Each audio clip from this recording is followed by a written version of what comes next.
(2023년) 대입을 위한 수능 시험이 치러졌다. 올해 수능 응시생은 52만 명가량. 1993년 첫 수능 당시 71만 명이 넘었던 응시생이 출생률 감소로 대폭 줄어든 것이다. 지금 상황이라면 2050년쯤엔 생산 인구가 급감해 성장률이 0.5%까지 떨어질 것으로 전망되고 있다. 때문에 저출산 고령화 문제의 해결은 단순한 인구 문제를 넘어 사회 구성원 모두의 숙제로 이어져 오고 있다. 과연 국가의 미래와 경쟁력을 되살리기 위한 저출산 고령화의 해법은 어디서 찾아와야 할지 나경원 저출산 고령사회위원회 부위원장을 통해 들어본다.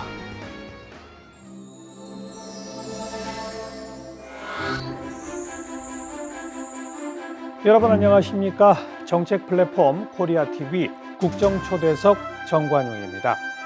2050년에는 우리나라 경제 성장률이 0.5%까지 떨어질 것이다. 얼마 전 KDI가 내놓은 전망인데요. 세계적 경기 침체라는 지금의 성장률도 2%가 넘는데 2050년에는 대체 왜 이런 일이 벌어진다는 걸까요? 원인은 바로 저출산 고령화입니다. 우리나라 현재 전 세계 최고로 출산율은 떨어지고 고령화는 빠르게 진행되고 있고 그러다 보니까 2050년에는 생산 인구가 급감해서 성장률이 0.5%까지 떨어진다는 것입니다. 무려 20년 넘게 저출산 고령화 대응을 해오고 있지만 뚜렷한 성과는 나오지 않고 있고 때문에 새로운 해법을 고민해야 할 때라는 얘기가 나오고 있는데 오늘 그 이야기 나눠보겠습니다. 저출산 고령사회위원회 나경원 부위원장 모셨습니다. 어서 오십시오. 안녕하세요. 네. 웬갓 장관 하마평에 오르내리시더니 저출산 고령사회위원회 부위원장을 맡게 되셨어요? 네. 왜 여기에 발탁되시다고 생각하십니까? 진짜 중요한 아젠다라고 생각합니다. 그렇죠? 말씀하시면서도 이거 끔찍한 일이 네. 아닌가 이렇게 생각을 하실 거고요. 정말 얼마 전 여론조사를 보니까 국민들께서 생각하시는 가장 우리가 대응해야 될 첫 번째 과제가 저출산 고령사회에 대한 대응이다라고 꼽아 주셨더라고요. 예. 사실은 우리가 지금 느끼고 있지 못하지만 2050년 하면 얼마 안 남은 맞아요. 바로 우리에게 다가온 정해진 미래입니다. 이 미래에 대해서 우리가 획기적인 대응책을 마련하지 않으면 정말 0.5%가 되는 거거든요. 그럼요. 그럼 대한민국은 이제 멈춰서고 맙니다. 그래서 사실은 너무너무 중요한 아젠다라서 굉장히 부족하지만 제가 조금 역할할 부분이 있지 않을까 해서 맡기로 했습니다. 이게 위원장은 대통령이 맡고 있고 네, 위원장은 대통령이 맡고 계시고요. 그리고 당연직 장관들이 여러 7개 부처 부처. 장관이 당연직 위원으로 있고 그 밖에 이제 15명의 민간 위원이 있습니다. 그래서 이제 곧 아마 민간 위원 위촉이 끝나면 정식으로 위원회가 출범하고 활동을 할 텐데요. 그때까지 부위원장으로서 제가 할 수 있는 역할 진행하고 있습니다. 바로 저출산 고령사회위원회가 주도해서 지금 쭉 말씀하신 그런 것들 정책을 입안하고 필요한 건 입법도 하고 이제 해야 되지 않습니까? 네, 예. 그런데 최근 들리는 얘기는 저출산 고령사회위원회 조직이 좀 축소됐다는 얘기가 들었어요? 아닌가요? 전체적으로 이제 위원회 조직은 새 정부 들어서 많이 축소가 됐습니다. 그런 일환으로 축소가 됐었는데 조금 다시 이 이제 몇몇 위원회 정말 중요하다고 생각하는 위원회는 좀 정리를 좀 할 생각도 있지 않느냐 이렇게 보고 있습니다.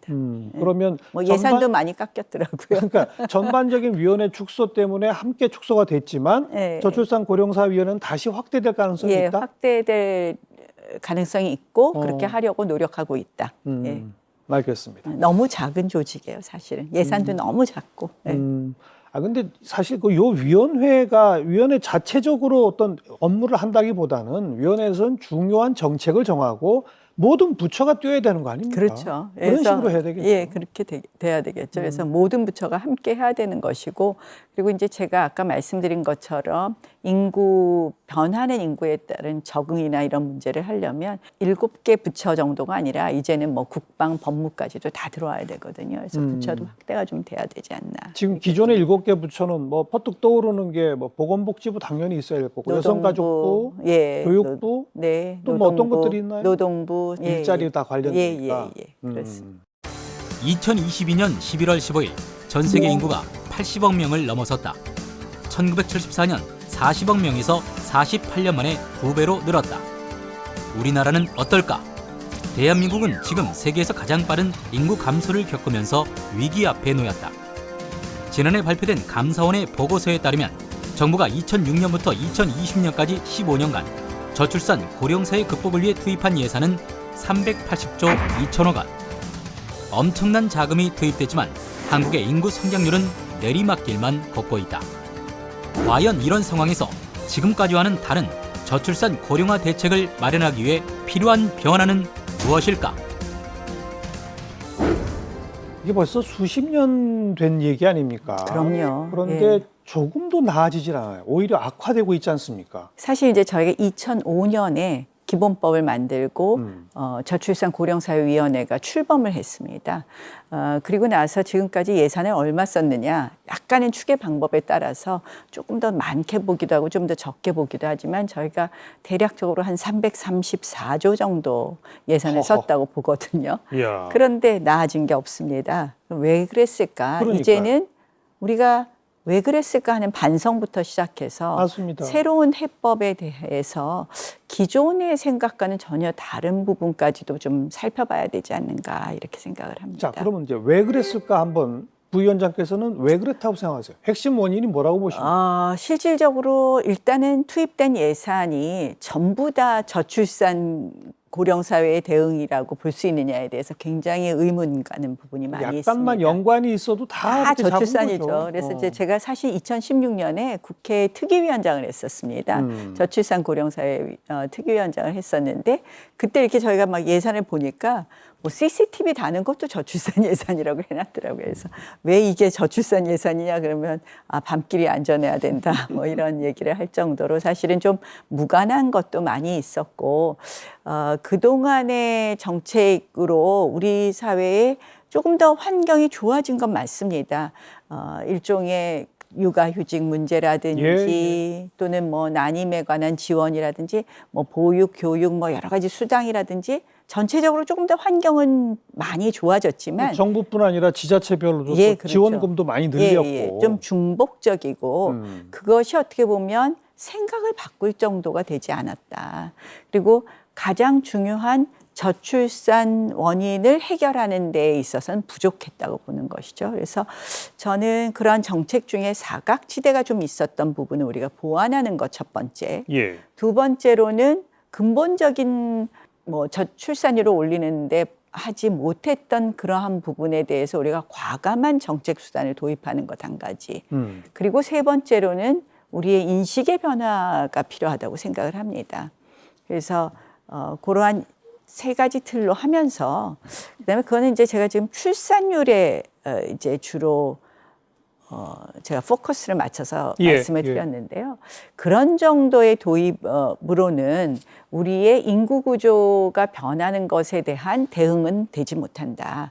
이제는 인구 구조가 변하는 것, 소위 지금 추세로 하면 엄청난 역피라밋이 되잖아요. 그렇죠. 이러한 부분을 조금 우리가 완화시킬 수는 있지만 근본적으로 완전히 변화시키기는 지금의 이미 태어난 인구들, 부모가 될 세대의 인구들에 비추어 봐서는 쉽지 않은 거거든요. 그렇죠. 그러면 이것을 완화시키면서 이러한 인구 구조에 맞는 우리의 적응 정책, 그리고 그에 따른 새로운 기획을 해야 되지 않느냐. 그래서 그러한 뭐 완화와 적응과 기획 이런 쪽으로 인구 위기를 기회로 만들 수 있는 새로운 좀 미래 전략을 짜야 되지 않을까 이렇게 생각합니다. 그 구조 변화에 적응하는 새로운 기획이 아마 뭐 예를 들면 이민 정책 변화라든지 또 뭐 정년의 어떤 변화라든지 이런 걸 그렇죠. 텐데 요건 예. 좀 이따 좀 따로 여쭤보도록 네. 하고 세 가지로 요약해 주신 게 그동안에 했던 정책에 사각지대가 있다. 네, 예, 예. 대표적인 사각지대가 뭐라고 파악하십니까? 사실은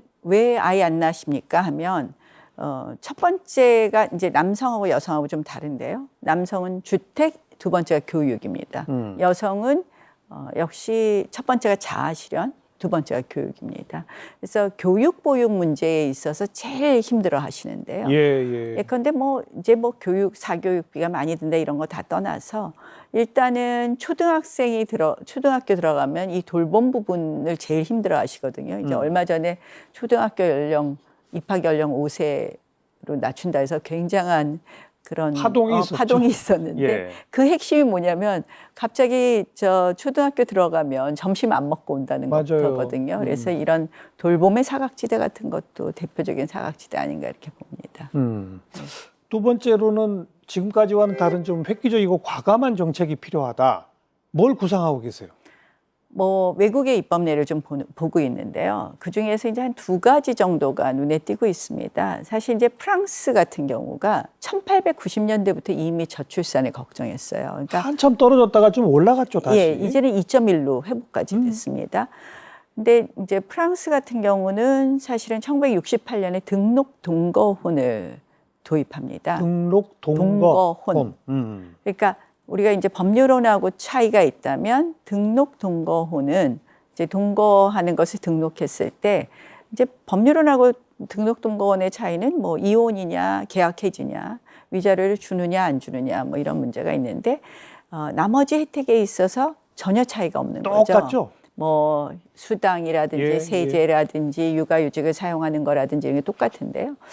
어떻게 보면은 우리 사회의 경우에 아이가 어떤 스테이터스로 태어나느냐에 따라서 많이 차별받습니다. 그래서 미혼모라고 우리가 이제 보통 얘기하는 미혼모가 아이를 낳아서 키우는 것도 힘들어하고 또 동거 상태에서 아이가 나오는 경우도 힘들어하기 때문에 이런 조금 더 이러한 부분에 대해서 어떠한 경우에도 아이가 차별받지 않도록 한다면 그거 자체가 아이가 키우기 좋은 나라가 되지 않나 이런 걸 하나 좀 보고 있고요. 예. 또 하나는 역시 뭐 아까 이제 1위, 2위 이렇게 말씀을 드렸지만 기본적으로 왜 아이를 안 낳느냐 해서 돈이 없어서입니다. 뭐 주택도 교육도 사실 돈 다 문제죠. 돈이죠. 돈이 그렇죠. 없어서입니다. 근데 이제 일단 우리가 지금 초산 연령이 굉장히 늦어지고 있어요. 맞아요. 임산부 평균 연령이 33.4세고요. 맞아요. 36세부터 40세 산모 숫자가 26세부터 30세 산모 숫자보다 더 많습니다. 그건 뭐냐? 아이를 늦게 낳기 때문에 둘째 아이를 못 낳는 거죠. 거고. 그래서 조금 더 빨리 결혼하고 아이를 낳을 수 있는 건 역시 일자리와 주거 문제가 해결이 돼야 되는데 맞습니다. 뭐 사실 그걸 한꺼번에 다 해결하기 어려운데요. 재미있는 게 2019년에 헝가리가 굉장히 출산율이 떨어졌는데요. 이런 제도를 도입합니다. 둘이 와서 결혼하겠다고 하면 5천만 원을 줍니다. 그냥 목돈으로? 네. 어. 장기 저리 대출인데요. 첫째 아이를 낳으면 이자율을 탕감해주고 둘째 아이를 낳으면 원금 절반을 탕감해주고 이게 조금씩 뭐 하여간 크게 보면 그런 제도라는 거예요. 그리고 셋째 아이가 낳으면 원금 전부를 탕감해준다. 뭐 이렇게 이제 알려져 있는데요. 조금 더 들여다봐야 되는데 어쨌든 결혼율도 20% 늘어나고 그 다음에 출산율도 1.5로 회복이 됐습니다. 그래서 사실은 우리는 GDP 수준으로 하면 좀 더 필요할 텐데요. 보통들 주택 마련이 어려워서 또 이렇게 결혼도 늦추고 하는 것도 있거든요. 그래서 조금 초기 어떻게 보면 안정자금의 의미로 그것도 이제 완전히 주는 것은 아니고 일종의 장기 저리로 빌려주되 예, 다만, 아이를 낳으면 또 좀 깎아주고. 예, 근데 아이를 안 낳으면 일정 기간 아이를 안 낳으면 갚아야 됩니다. 거기 제도는. 그래서 그러한 제도도 좀 들여다보고 있습니다. 네. 예. 헝가리 결혼하면 5천만 원, 뭐 아이 낳으면은 이자도 삭감. 이건 상당히 솔깃하게 들리는데 네. 앞에 말씀하신 그 등록 동거혼의 경우는 이게 근데 문화와 의식의 차이 때문에 제가 최근에 유럽 사회 통계를 보다가 보니까 유럽에서는 법률적으로 결혼한 부부들 사이에 태어난 아이가 얼마 없더라고요. 네, 등록 전체 출생의 절반 이상이 오히려 비혼 출생이더라고요. 근데 그건 이제 그만큼 의식과 문화가 그런데 적응돼 있다는 건데, 우리가 이런 제도를 도입한다고 해서 결혼 안 하고 아이 낳는 그런 등록 동거가 많아질까요? 사실 이제 그렇다면 이 전통적인 결혼에 대해서는 오히려 부정하는 거 아니야? 이 굉장히 사회적으로 논란도 될 수 있고 합니다. 맞아요. 근데 제가 부산 지역에 가서 이렇게 뭐 교육을 하면서 이런 여러 가지 제도를 이야기하니까 오히려 우리 사유리 씨 케이스를 이야기하면서 아이를 갖고 싶은 경우 다양한 경우에 아이를 갖게 해줘야 되는 것 아니냐 하면서 청중에서 오히려 그런 이야기가 나와서 굉장히 생각들이 많이 바뀌어졌구나라는 생각을 했고요. 그러나 이제 뭐 그래도 전통적으로 결혼을 하고 아이를 낳고 하는 이런 결혼해서 아이 낳는 것이 좀 행복하고 일반적으로 그런 생각이 좀 늘어나면 더 좋겠죠. 그래서 좀 그러한 부분도 좀 조금 더 자세한 서베이가 필요하지 않느냐. 근데 기본적으로 아이가 출생되더라도 차별받지 않게 하는 제도를 만들어 준다면 자연스럽게 그것을 선택하실 수 있는 분들에게는 선택할 기회를 드리는 거거든요. 그런 면에서 저는 나쁘지 않다라고 보고 있습니다. 자, 세 번째가 이제 인식의 변화를 가져와야 한다. 네. 최근에 여론조사를 보면 젊은 층들 결혼할 필요 없다가 훨씬 많아요. 여성들이 맞아요. 또 많고요. 네, 여성들 많고. 아이 안 낳겠다 더 많습니다. 네. 이거 어떻게 바꿀 수 있을까요? 사실 그게 잘못됐다라는 인식으로 시작하면 안 될 것 같아요. 그렇죠. 현실인데요. 저는 뭐 사실 저도 아이 낳고 뭐 가정과 일을 양립했던 사람으로서 사실은 제 이야기를 쭉 풀어도 참 힘들게 왔는데요. 고생 많으셨죠? 힘들게 왔는데 충분히 공감되고요. 그러면 그들이 정말 아이 낳고 결혼하고 싶도록 만들고 또 그들의 의사가 존중될 수 있도록 하는 거는 무엇일까? 결국 뭐 제도적으로도 이끌어야 되고 또 사람들의 생각도 이제 바뀌어야 되는데 결국 그래서 제가 이제 인식 개선의 캠페인 그러면서 이거는 이 저출산 고령사회위원회 혼자서 할 수 있는 일이 아니다. 언론, 종교단체 모두 같이 좀 해야 되지 않냐 그런 생각은 해봤습니다. 특히 이제 이제는 뭐 워라밸 해서 저 일과 이런 라이프가 이렇게 뭐 밸런스를 이루는 것 이상으로 워라불이라 그러더라고요. 이게 블렌디드 된다 해서 정말 그게 같이 일어나게 한다는 건데 그렇다면 결국은 여러 가지 고용에 있어서 그런 제반 제도가 잘 마련되어야 되고 그러한 제도를 사용하는 데 있어서 본인들이 꺼리낌이 없게 해야 되는 거죠. 육아휴직이라든지 뭐 이런 것부터 시작해서 그런 거는 사실 전체의 인식에 또 변화가 있어야 될 것 같습니다.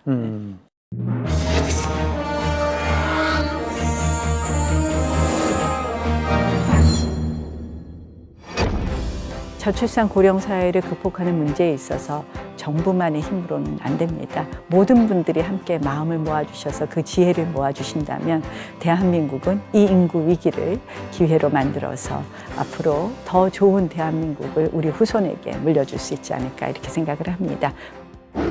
처음에 쭉 정리해 주실 때 이렇게 노력해도 획기적으로 출생률이 높아지긴 쉽지 않기 때문에 우리가 적응해야 한다. 네. 적응의 첫 번째로 뭐 이민 정책의 변화 어떻게 생각하고 계십니까? 이민 정책의 변화 진짜 고민해야 될 때라고 생각을 합니다. 지금 2050년 되면 0.5%라는 거는 그만큼 우리나라에 일할 인구가 없어진다는 것이거든요. 그렇죠.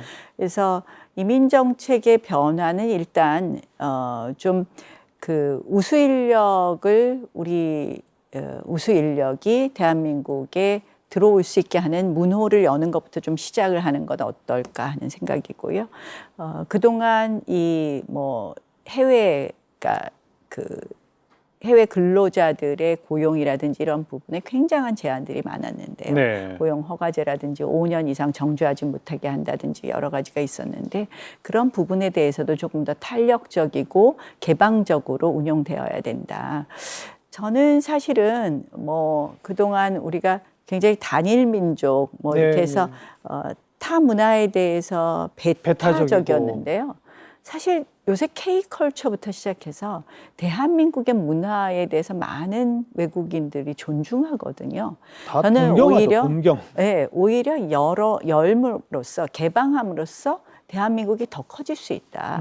소위 K컬처를 중심으로 해서 이 오히려 멜팅팟이 될 수 있지 않나, 그런 시기가 되지 않았나 이런 생각을 합니다. 사실 한국어를 배우려는 열풍도 굉장합니다. 어마어마해요. 뭐 각국의 대사관에 가서 보면은 한국어 프로그램은 조기 마감이 되고 상당 부분 이 한국어 프로그램을 이수하기 위해서는 여러 가지 뭐 다른 노력들을 해야지 겨우 예. 이수할 수 있다고 그래서 사실은 뭐 우리가 민족이라는 개념을 정말 이 언어를, 우리 언어를 쓰는 사람들을 좀 더 민족이라는 개념 자체를 좀 확대한다면 우리가 이민 정책도 좀 더 열어보는 것도 고민해야 될 때가 아닌가 이런 생각해 봅니다. 그 두 번째로 그 적응의 노력으로 파뚝 떠오르는 게 이제는 이 나이 드신 분들도 일하도록 정년 제도 같은 걸 좀 바꿔야 되지 않느냐, 이게 더 떠오르거든요. 그거에 대한 생각 어떠십니까? 뭐 저희 저출산 고령사회위원회 위원으로 들어오셔야 되겠어요. 뭐 당연히 맞습니다. 사실은 그동안 저출산 고령사회지만 저출산 쪽에만 더 관심을 많이 가졌고 예산도 6대4, 7대3 정도로 그쪽에 더 예산을 많이 썼습니다. 근데 이미 고령사회는 왔고요. 고령사회 중에서도 고령 인구의 비율이 앞으로 75세 이상, 80세 이상의 비율이 높아지게 되어 있습니다. 실질적으로 65세 이상 고령 인구가 2035년이면 셋 중에 하나가 됩니다. 30%가 넘거든요. 그런데 이제 그 중에서도 이제 80세 이상의 초고령 인구가 늘어나는데요. 고령사회에 대한 대비는 세 가지가 있겠죠. 건강, 돌봄, 경제. 세 가지입니다. 사실 평균 기대 여명은 높아졌는데 우리가 건강 연령과 평균 기대 여명하고 차이를 보니까 17년이 넘습니다. 그러니까 17년 넘게 우리가 건강하지 않은 상태로 살고 있습니다. 그래서 노인 의료비가 전체 의료비의 43%를 차지하기도 하거든요. 그래서 전체적으로 이런 건강 부분을 돌보는 것이 한 축이 있다면 역시 경제가 제일 중요한데요. 모두들 지금 60세 정년이라고 그러지만 너무들 건강하시거든요. 60세. 그래서 정년 연장에 대한 고민을 해야 되는데 이것이 지금 당장은 청년 일자리를 빼앗아가는 것처럼 느낄지 몰라도 우리 인구가 이미 급감하고 있기 때문에 생산 가능 인구가 지금 줄어들고 있거든요. 그래서 실질적으로 65세로 정년을 연장한다고 해서 청년 일자리를 뺏어가는 것이 아닙니다. 그런 지금 논의의 단계에 이르렀습니다. 그래서 저희가 대충 추산을 해보니까 2030년에 65세로 하면 사실상 청년 일자리를 전혀 뺏지 않고 65세로 연장하는 것이 무리가 없는데요. 조금 더 당기는 부분은 어떤가? 또 그리고 근무 형태도 조금 더 탄력적으로 하는 부분은 없는가? 뭐 이런 부분에 대해서 우리가 이제는 논의해야 될 것이고 이거는 크게 보면 노동개혁이라는 이슈하고도 맞물려 있다고 봅니다. 65세를 언급하셨는데 일본 같은 경우 지금 70세 얘기도 나옵니다. 나오죠. 그래서 우리도 지금의 속도로 봐서는 어차피 조정할 때 한꺼번에 70세까지 가야 되지 않을까요? 근데 또 이제 그것도 약간은 단계적으로 해야 될 필요가 있다고 생각을 합니다. 근데 실질적으로 지금 뭐 초고령 사회도 2026년에 진입한다 그랬다 지금 또 2025년으로 당겨지고 있거든요. 그래서 사실은 이 속도가 너무 빠르기 때문에 저희가 이런 부분 조금 아까 말씀하시는 것처럼 70세까지도 염두에 두는 것도 검토해야 될 때가 되지 않았나 이렇게 생각을 하고요. 실질적으로 지금 이렇게 빠르게 초고령 사회가 되는 나라가 없거든요. 여기에 대해서 저희가 이번 지금부터 한 5, 6년이 골든 타임이라고 저희가 그래요. 그 이유는 뭐냐면 2000년 전에 태어난, 지금 이제 1994년에 태어난 사람들이 28세가 되고 있습니다. 그러면 이제 곧 28세가 되면 부모가 될 수 있는 가능한 인구가 되는데, 연령이 되는데요. 94년부터 그래도 2000년까지는 60만 명씩 태어났어요. 한 해에. 근데 2000년이 되면서 다시 한번 인구 절벽이 오는데요. 그때는 어떻게 되냐면 곧 40만 명씩밖에 안 태어나 있습니다. 그러니까 부모가 될 사람들의 숫자가 지금부터 한 5, 6년이 그나마 60만 명씩 되는 거예요. 그러니까 지금이 굉장히 중요한 때이다. 골든 타임이에요. 그렇습니다. 요거 놓치면은 진짜 우선 뭐, 밭이 없어요, 밭이. 그러니까 40만 명이니까 그 다음은 노력을 해도 굉장히 그러니까. 어려운 거죠. 요즘은 30만 명대로도 떨어지지 않았습니까? 30만 명도 깨졌습니다. 그렇죠. 30만 명 시대는 단 3년이었고요. 20만 명 시대입니다. 네. 그래서 지금 너무 빠릅니다. 너무 네, 빨라요. 너무 빨라요. 그 이민 정책, 그다음에 이제 정년 연장. 네. 이거 외에 또 어떤 적응과 이런 것들이 필요하다고 보십니까? 뭐 이제는 또 인구 구조가 바뀌기 때문에 우리가 거기에 따른 뭐 국방의 문제도 있을 것이고요. 국방, 또 뭐 이제 결국 병역 자원이 지금 받쳐주지를 맞아요. 않잖아요.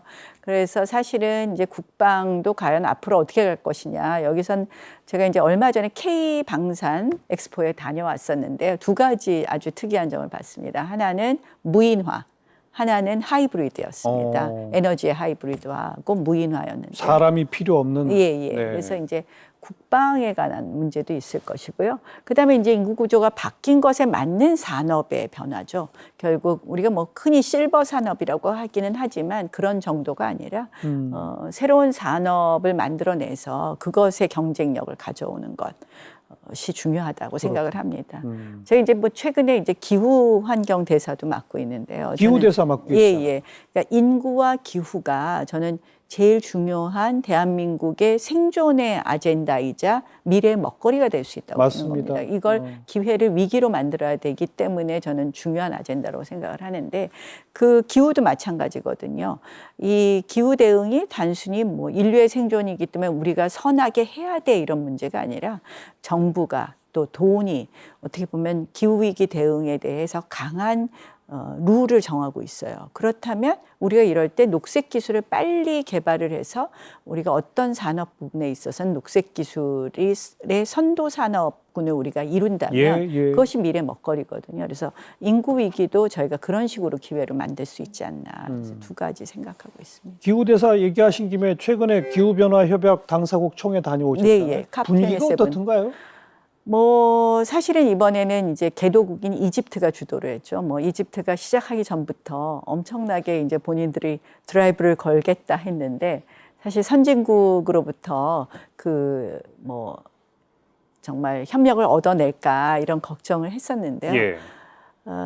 사실은 뭐 이번엔 개도국 승리로 끝났는데요. 뭐 선진국들이 기금을 마련하기로까지 합의를 했죠. 예. 근데 이제 뭐 대한민국에 대한 분위기는 그동안 좀 대한민국은 기후 부분에 있어서 좀 소극적이지 않았어 하는 그런 생각들을 많이 했습니다. 특히 이제 우리가 역대 대통령들이 많이 못 가셨어요. 이번에도 가보니까 110개국 정상이 왔는데요. 이번에 저는 대통령 특사로 가게 됐습니다. 그래서 정상회의 세션에서 정상이 아닌 사람 중에서는 저하고 중국의 시제나 특사만 연설할 기회를 얻었는데요. 그런 것 자체가 조금 더 대한민국이 이제는 좀 적극적으로 기후위기에 대응할 수 하겠다는 메시지를 준 점이 하나 있었고요. 또 하나는 저희가 이제 기후 선도국들하고는 부문별 이니셔티브라고 하죠. 그래서 해운, 산림 이런 분야에 있어서 우리가 적극적으로 이들과 MOU를 맺거나 하면서 우리도 이 부분에 있어서는 참여하겠다는 의사를 표시했습니다. 그래서 해운은 이제 뭐 예를 들면 부산항부터 타코마항까지 그 워싱턴 시애틀항 바로 밑에 있는 항입니다.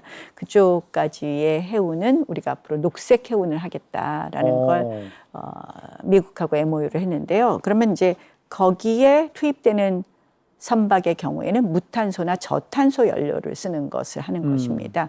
그러면 우리가 아무래도 그런 기술을 개발해야 되겠죠. 해야죠. 네, 그래서 이제 그런 부분이 있고 산림도 대한민국이 뭐 우리 기억하다시피 정말 벌거숭이 산에서 그래도 산림 비율이 67.7%입니다. 이건 아주 획기적인 성과죠. 그래서 뭐 최근 기사 보셨겠지만 아마존이 탄소를 흡수하는 것이 아니라 지금 어마어마한 탄소를 배출하는 곳으로 바뀌었습니다. 그래서 산림을 보전하고 복원하는 게 굉장히 중요하고 또 거기에 대한 노하우가 중요하기 때문에 이러한 부분에 있어서 대한민국이 기여하겠다라는 의사를 표시했습니다. 그래서 다행인 것은 윤석열 정부의 외교 비전이 글로벌 중추국가예요.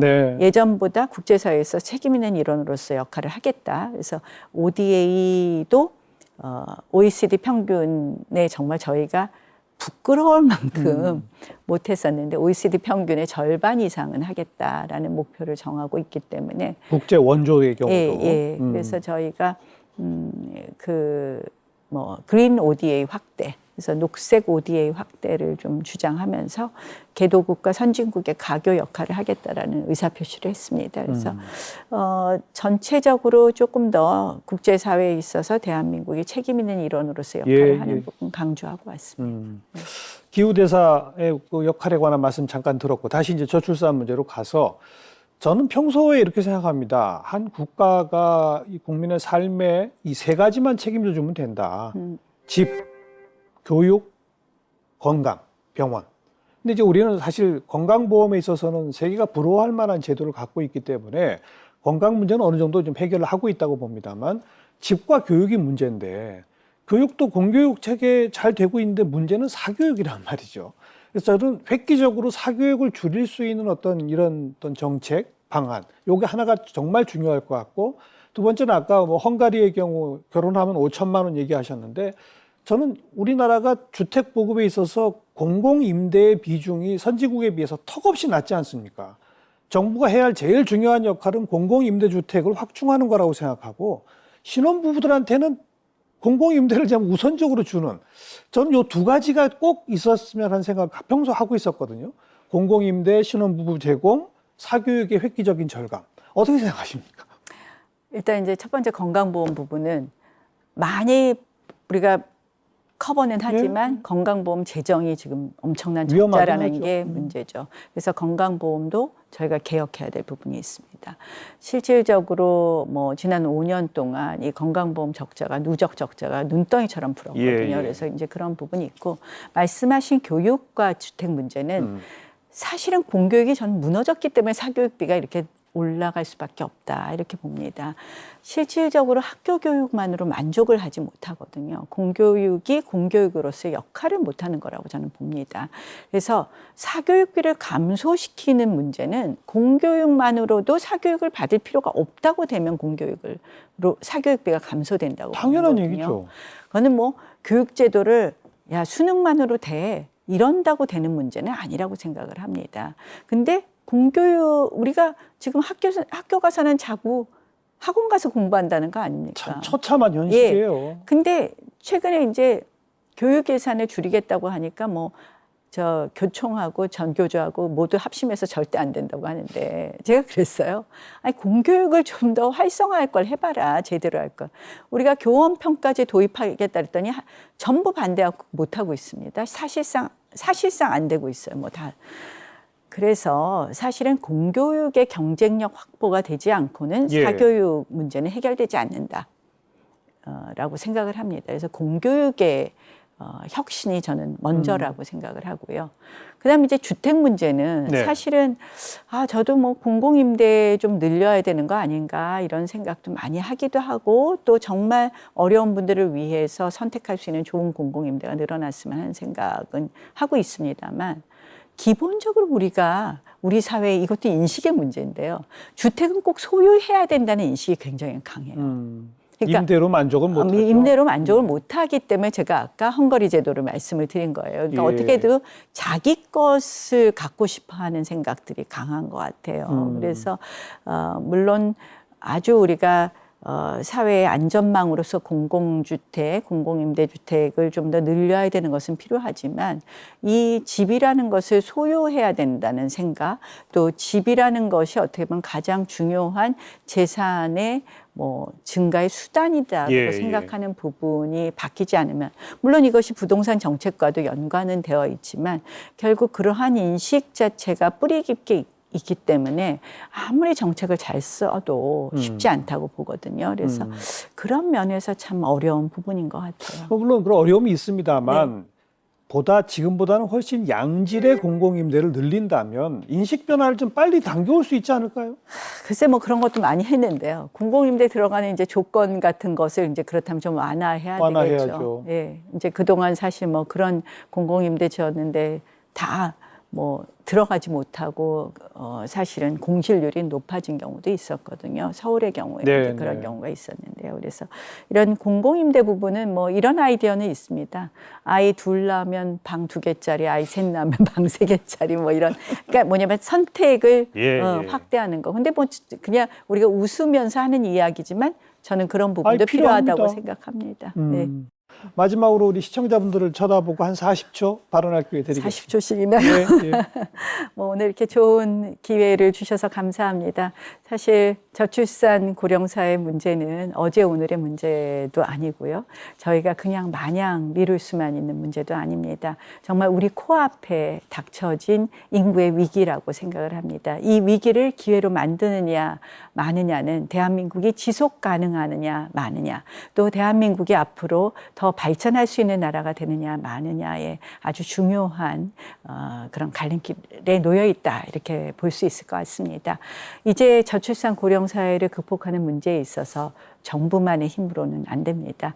민관이 합동으로 하고 또 언론, 종교계부터 시작해서 모든 분들이 함께 마음을 모아주셔서 그 지혜를 모아주신다면 대한민국은 이 인구 위기를 기회로 만들어서 앞으로 더 좋은 대한민국을 우리 후손에게 물려줄 수 있지 않을까, 이렇게 생각을 합니다. 많이 응원해 주시고 또 많은 의견 주신다면 잘 담아보도록 하겠습니다. 고맙습니다. 네.